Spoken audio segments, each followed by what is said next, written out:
જૂનાગઢમાં આજે સતત બીજા દિવસે જ ભારે વરસાદ પડતા મહાનગરપાલિકાની પોલ ખુલ્લી પડી ગઈ છે અને ઠેર ઠેર ગાબડા પડી ગયા છે અને લોટ પાણીના લાકડા જેવું કામ. ત્યારે જેલોડ વિસ્તારમાં વાહન ઊંચાથી પ્રિય મનસૂન કામગીરી માત્ર કાગળ પર જ હોવાનું જાણવા મળ્યું છે. ત્યારે જૂનાગઢમાં ભારે વરસાદના પગલે મહાનગરપાલિકાની પોલ ખોલી પડી ગઈ છે. ત્યારે જૂનાગઢ શહેરના મુખ્ય માર્ગો પર ઠેર ઠેર પાણી ભરાય તો બીજી તરફ ગાબડાઓ પણ પડી ગયા હતા અને શહેરના સુખના ચોક રેલવે સ્ટેશન સુધીના રોડમાં માત્ર એક જ કલાકમાં 10થી 15 વાહનો ફસાયા તો બીજી તરફ કોર્પોરેશન દ્વારા કામ ચાલુ હોય તેવા કોઈપણ પ્રકારના બોર્ડ કે બેનરો લગાવવામાં આવ્યા નથી અને સદભાગ્યે કોઈ જાનહાનિ થઈ નહોતી, પરંતુ માત્ર રાત્રે અજાણ્યા વાહન ચાલકો ત્યાંથી પસાર થતા હોય ત્યારે મોટી જાનહાનિ સર્જાઈ શકે તેવી ધ્યાન થતો પણ આ વિસ્તારમાં લોકોમાં ઉઠવા પામી છે અને ગટરની કામગીરી ત્યાં બાદ રોડ પર હલકી ગુણવત્તાનું પેટ્રોલ હોવાનું વરસાદના વરસતા ગામે સામે આવ્યું છે અને શહેરના એરોડ નજીક વાહન ચાલકો તંત્રના પાપે ભારે પરેશાની ભોગવી રહ્યા છે અને છેલ્લા એક જ કલાકમાં 10થી 12 વાહનો પાણીમાં ફસાયા હતા અને સ્થાનિક લોકોની મદદથી આગળ આવ્યા હતા અને ખાડામાં ફસાયેલા વાહનો બહાર કાઢવામાં. જોકે સદનસીબે કોઈપણ પ્રકારની જાનહાનિ થઈ નહોતી, પણ વહેલી તકે તંત્ર પેચવર્ક પૂરું કરી અને વહેલી તકે રસ્તો સારો કર્યો તેવી માંગ ઉઠવા પામી. ત્યારે ઉલ્લેખનીય છે કે વરસાદ પહેલાં જ તંત્ર દ્વારા મનસૂન કામગીરી કરવામાં આવતી હોય છે, પરંતુ પ્રજાને હેરાનગતિ થઈ એવું લાગી રહ્યું છે કે પ્રિય મનસૂન કામગીરી માત્ર કાગળ પર જ હોય તેવા સ્પષ્ટ ચિત્ર જોવા મળે છે અને જૂનાગઢ શહેરના મધુરમ વિસ્તારમાં સોમનાથ ટાઉનશીપની ભૂગર્ભ ગટરની કામગીરી પણ પૂર્ણ ન કરાતા લોકોમાં ભારે હાલાકીનો સામનો કરવો પડી રહ્યો છે. સ્થાનિકોમાં ભારે રોષ જોવા મળ્યો. ડેપ્યુટી કમિશનરને આવેદનપત્ર આપી રસ્તો બનાવવાની રજૂઆત પણ કરવામાં આવી હતી અને આગામી દિવસોમાં રસ્તો બનાવવામાં નહીં આવે તો સ્થાનિક લોકો આંદોલનના માર્ગે જશે. આજે સતત બીજા દિવસે ધોધમાર વરસાદ પડતા જૂનાગઢમાં ઠેર ઠેર પાણીઓ પણ ભરાયા હતા અને જૂનાગઢના અનેક વિસ્તારોમાં પાણી ભરાયા હતા. જયશ્રી રોડ જેવા પોસ્ટ વિસ્તારમાં પાણી તેમજ ઝાંઝણા બાયપાસ રોડ પર તેમજ જૂનાગઢના અનેક રોડ રસ્તાઓમાં વાહન ફસાયા તે જોવા મળી રહ્યું છે.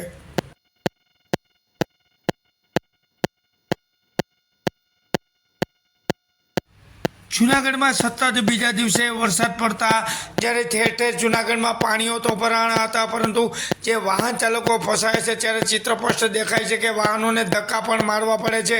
જ્યારે તંત્રની સામે અનેક વેધક સવાલ ઉઠવા પામે છે કે ભૂગર્ભ ગટરના કામગીરીના પાપે જૂનાગઢના અનેક રોડ રસ્તાઓ ખોદી નાખતા જૂનાગઢ મહાનગરપાલિકાની પોલ ખુલ્લી છતી પડી ગઈ છે અને આ વરસાદે જ મહાનગરપાલિકાની પોલ છતી પાડી અને જૂનાગઢના અનેક વિસ્તારોમાં વાહન ચાલકો આ વરસાદના કારણે ફસાય છે અને વાહનને ધક્કા મારતા નજરે જોવા મળે છે.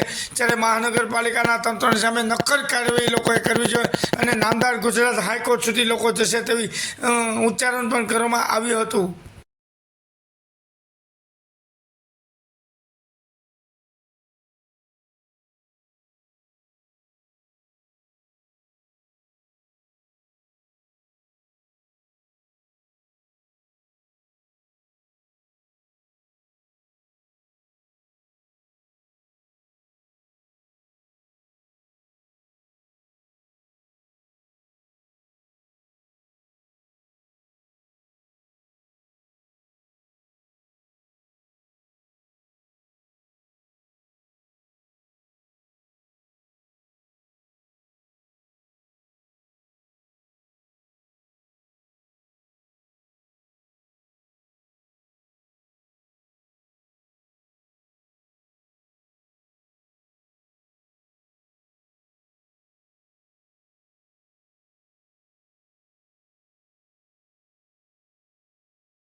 પાછી એક ગાડી ફસાઈ.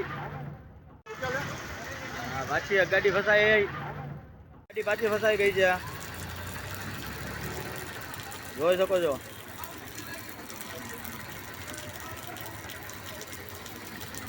આમ ચાલતું રહ્યું તો કેમ મેળ આવશે.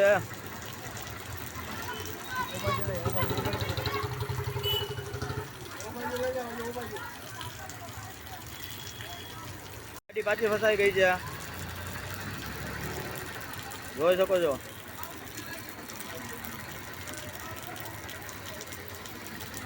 આમ ચાલતું રહ્યું તો કેમ મેળ આવશે.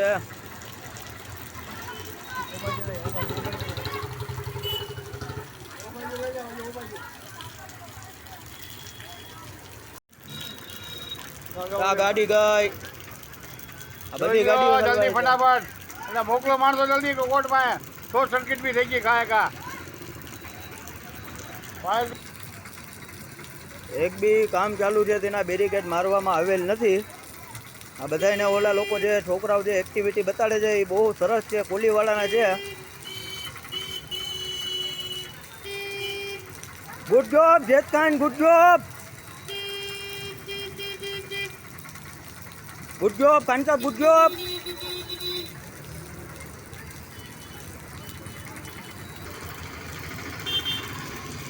બેન આવે છે.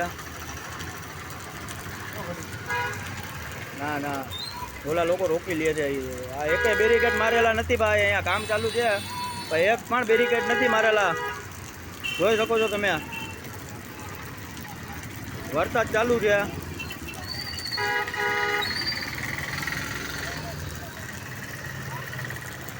એ ગઈ જુનાગઢ જેલ રોડ, બધાની ગાડીઓ ફસાઈ જાય છે. આ બાજુ નીકળવામાં ધ્યાન રાખજો બધાય. હા, આ નગરપાલિકાવાળાઓ આ બધું ખોદીને વયા ગયા છે. કોકની મૂંઘા માયડી ગાડીની પથારી ફેરાઈ જાય. આ કેટલા સમયથી અહીંયા કામ બંધ છે. આ જોઈ શકો છો આ જેલ રોડની હાલત. ક્યાર લગી આવું બધું ચાલશે. આ ગાડી લગભગ અડધી કલાકથી ફસાયેલી છે. આ ગાડી એની પહેલાં એ બે ગાડીઓ આમાં ફસાઈ ગયેલી હતી પણ એને ધક્કા મારીને કાઢી દેવામાં આવેલ છે. જુનાગઢ જેલ રોડ, બધાની ગાડીઓ ફસાઈ જાય છે. આ બાજુ નીકળવામાં ધ્યાન રાખજો બધાય. હા, આ નગરપાલિકાવાળાઓ આ બધું ખોદીને વયા ગયા છે. કોકની મૂંઘા માયડી ગાડીની પથારી ફેરાઈ જાય. આ કેટલા સમયથી અહીંયા કામ બંધ છે. આ જોઈ શકો છો આ જેલ રોડની હાલત. ક્યાર લગી આવું બધું ચાલશે. આ ગાડી લગભગ અડધી કલાકથી ફસાયેલી છે. આ ગાડી એની પહેલાં એ બે ગાડીઓ આમાં ફસાઈ ગયેલી હતી પણ એને ધક્કા મારીને કાઢી દેવામાં આવેલ છે. ખાડા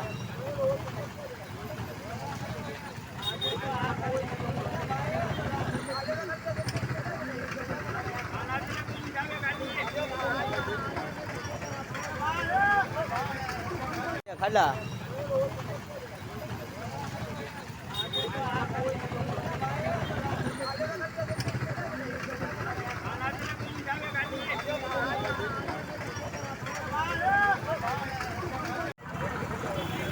હા સાવ ગલત છે હો ભાઈ.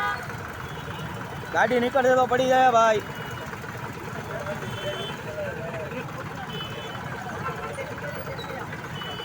આ ગાડી હજી ફસાયેલી છે. યાલી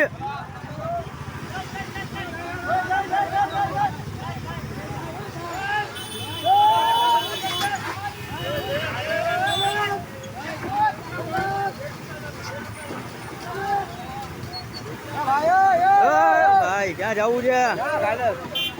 આ ગાડી હજી ફસાયેલી છે. યાલી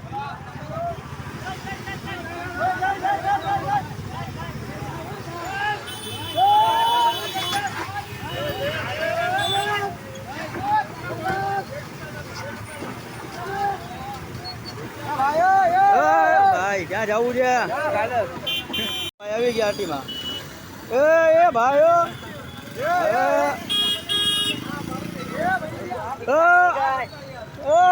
ઘરે જાય ઘરે જાય જોવો તો ખરા.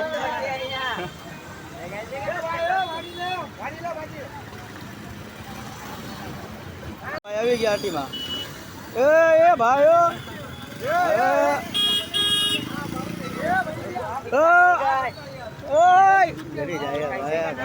ઘરે જાય જોવો તો ખરા.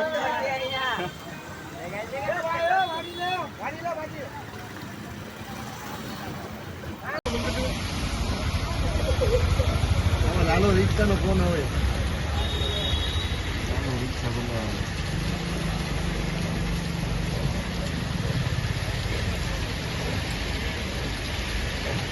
પાણી પૂરા નહીં તો બંધ કરવા માટે કેટલા પાણી રોજ રોજ ચાલુ.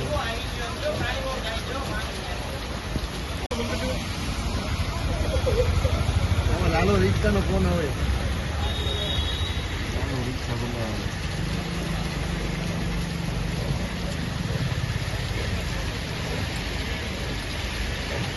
પાણી પૂરા નહીં તો બંધ કરવા માટે કેટલા પાણી રોજ રોજ ચાલુ. આપણે વિડીયો નથી.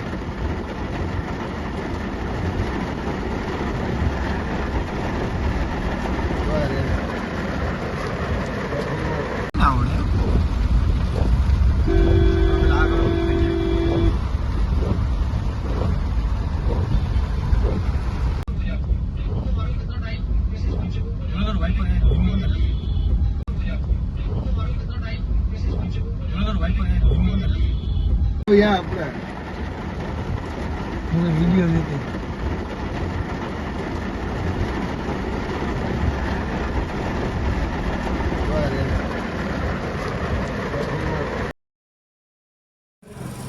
જૂનાગઢના ભેસાણ તાલુકામાં આજે શાળા પ્રવેશોત્સવ અને કન્યા કેળવણી મહોત્સવની ઉજવણી શાનદાર રીતે કરવામાં આવી હતી, જેમાં જૂનાગઢ જિલ્લા કલેક્ટર અનિલ રાણાવસિયાના વરદ હસ્તે બાળકોને પ્રવેશ અપાયો હતો. જ્યારે આજે સમગ્ર ગુજરાત રાજ્યમાં 3 દિવસથી સુધી શાળા પ્રવેશોત્સવનો કાર્યક્રમ તેમજ કન્યા કેળવણી મહોત્સવની ઉજવણી કરવામાં આવી રહી છે. ત્યારે આજે જૂનાગઢ જિલ્લા કલેક્ટર સાહેબ શ્રી અનિલ રાણાવસિયા સાહેબના અધ્યક્ષસ્થાને ભેસાણના મેંદરપરા પ્રાથમિક શાળા, આંગણવાડી, બાલવાટિકા તેમજ રાણપુર કન્યા શાળા અને રાણપુર હાઈસ્કૂલમાં શાળા પ્રવેશોત્સવ અને કન્યા કેળવણી મહોત્સવની ઉજવણી કરવામાં આવી હતી. આ તકે શાળાના બાળકો અને સ્કૂલ બેગ, બોલપેન તેમજ પુસ્તકો બાળકોને આપીને કલેક્ટર અનિલ રાણાવસિયાએ પ્રવેશ અપાવ્યો હતો અને રાણપુર ખાતે માનનીય જિલ્લા કલેક્ટર શ્રી અનિલ રાણાવસિયા હાજર રહી અને મેંદરપરા આંગણવાડી તેમજ બાલવાટિકા 52 બાળકો, રાણપુર કન્યા શાળા અને રાણપુર પે સેન્ટર આંગણવાડી અને બાલવાટિકા 63 બાળકોને આદર્શ કન્યા વિદ્યાલય ખાતે રાણપુર હાઈસ્કૂલ ધોરણ 9થી 30ના અને ધોરણ 11થી 55 વિદ્યાર્થીઓને કલેક્ટરના વડે પ્રવેશ આપવામાં આવ્યો હતો. કાર્યક્રમમાં મુલકા દ્વારા અલગ અલગ વિષય ઉપર પ્રવચન આપવામાં આવ્યું હતું કે જૂનાગઢ જિલ્લા કલેક્ટર રાણાવસિયાએ તેમના પ્રવચનમાં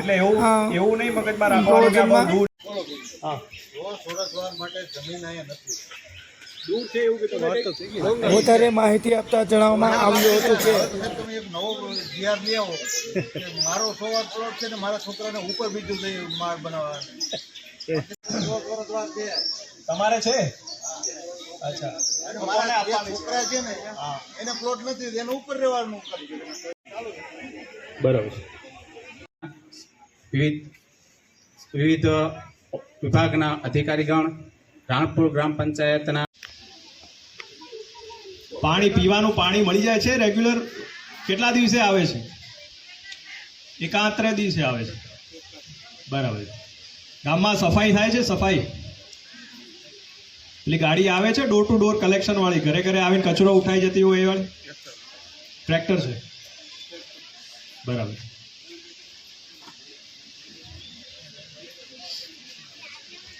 ગામમાં જે લોકોને રહેવા મકાન હોય અથવા ભાડે રહેતા હોય અને પ્લોટની માંગણી કરી હોય અને પ્લોટ ના મળ્યા હોય હજી સુધી, એવા કોઈ ખરા? એને પ્લોટની માંગણી કરી હોય, ભાડે રહેતા હોય, એવા કોઈ છે કે જેને પ્લોટની માંગણી હોય? બીજું કંઈ ના થાય, સંપાદન કરવું પડે આપણે ગામમાં છે ને. કેટલી દૂર? 1.5-2 કિલોમીટર. તો એમ નહીં, વચ્ચે શું છે? વચ્ચેની જગ્યા ખેતરો છે.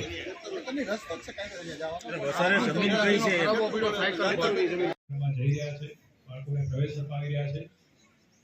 આ તમામ બાળકોને છે હું ખૂબ ખૂબ અભિનંદનની સાથે સાથે એમને ઉજ્જવળ ભવિષ્ય માટે કામના કરું છું કે આમાંથી કોઈ વિદ્યાર્થી છે, વિદ્યાર્થીની છે, આગળ ભણી ગણીને ગામનું આપણું નામ છે રોશન કરશે અને દેશના વિકાસમાં સહયોગ આપશે. માં ન લેશો. આભાર વિધિ માટે રાઠોડ સાહેબ શ્રીએ અત્યારની એજ્યુકેશન પ્રણાલી ઉપર ખૂબ જ સુંદર એટલે વિચાર શક્તિ જે મનુષ્યનું એક મોટું પાસું છે એને ધીરે ધીરે આપણે ખોતા જઈએ છીએ, કારણ કે સતત આપણે એમાં જોયા રાખીએ એટલે આપણે બીજું કંઈ અગત્યનું છે વિચારી નથી. તો શિક્ષક મિત્રો પણ આ વેલ્યુ સાથે પડે એના માટે ખાસ આગ્રહ કરે કે જે બાળકો ભણે એને ક્વોલિટીવાળું એજ્યુકેશન મળવું જોઈએ, ભણાવવા ખાતર નહીં. ત્યારે પરિસ્થિતિ શિક્ષણ બાબતમાં થોડી ચિંતાજનક હતી. અહીંયા ઉપસ્થિત છે, પદાધિકારીગણ ઉપસ્થિત છે, એ જોઈને જ મને લાગે છે કે એમનો ગામ પ્રત્યેની કેટલી ઊંડી લાગણી છે અને એ ખરેખર ખૂબ સારી વસ્તુ છે ને. એના લીધે ગ્રામ પંચાયતના સદસ્યશ્રીઓ, તાલુકા પંચાયતના પદાધિકારીગણ, સહકારી ક્ષેત્રના આગેવાનો, ભાઈઓ બહેનો, પત્રકારશ્રીઓ શિક્ષકા છે અને દાતા તરીકે તેઓ ખૂબ જ કાર્યરત છે. ગુણવંતીબેન આપણી વચ્ચે હાજર નથી, તો તેમના દીકરી સમા સંધ્યાબેન કેલરિયા તેમના જ ફરી રહ્યો છે. જાણે કે સુખ, શાંતિ, સંતોષ જાણે કે બધું છીનવાઈ જ ગયું છે. આધુનિક સમયમાં જે દેશ જેટલા પ્રમાણમાં મળે છે તે ટેકનોલોજી દ્વારા જ સમાવેશ થયું છે. પ્રવર્તમાન સમયમાં રોજ રોજ વિજ્ઞાનકોને નવી નવી શોધખોળ. આપણો હેતુ ઉત્પાદક માટે એવી જ પદ્ધતિઓ સાથે આપણે વસ્તુનું નિર્માણ કરીશું.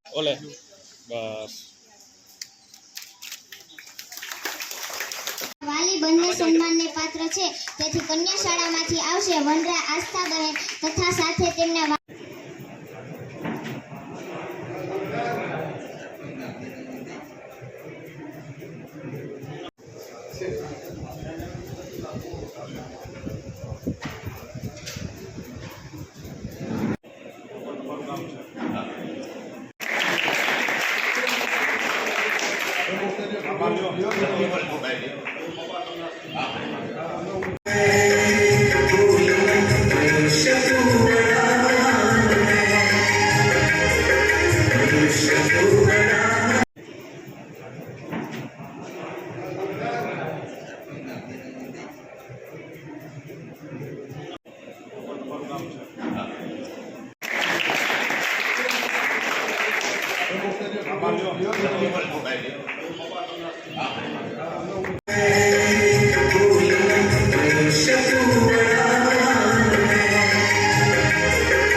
સાહેબ અને ભેસાણ તાલુકાના મામલતદાર શ્રી બાગવી સાહેબ તેમજ બધાના નામ લેવા કરતા બધા આપણા ગ્રામપુર ગ્રામના ગ્રામવાસીઓ છોડવડીના બધા અને નેતાઓ ગામના સરપંચી ગ્રામ પંચાયતના સદસ્યશ્રીઓ તાલુકા પંચાયત જિલ્લા પંચાયતના પદાધિકારીઓ ઉઠાવીને જોઈ લો કે જ્યાં જે વિકસિત દેશો છે એના મૂળ પાયામાં હશે ને તો શિક્ષણ જ હશે. એક એવો દેશ જી સર આજના કાર્યક્રમ સમગ્ર રાજ્યમાં આજથી 3 દિવસ માટે શરૂ થયેલા પ્રવેશોત્સવના કાર્યક્રમના ભાગરૂપે જૂનાગઢ જિલ્લામાં પણ સમગ્ર જિલ્લામાં આજે પ્રવેશોત્સવનો કાર્યક્રમ યોજાઈ રહ્યો છે, જે આગામી 3 દિવસ સુધી ચાલુ રહેશે. આજે અમે ભેસાણ તાલુકાના મહેન્દ્રપુરા અને શાણપુરા ગામે આ કાર્યક્રમમાં ઉપસ્થિતિ આપી હતી.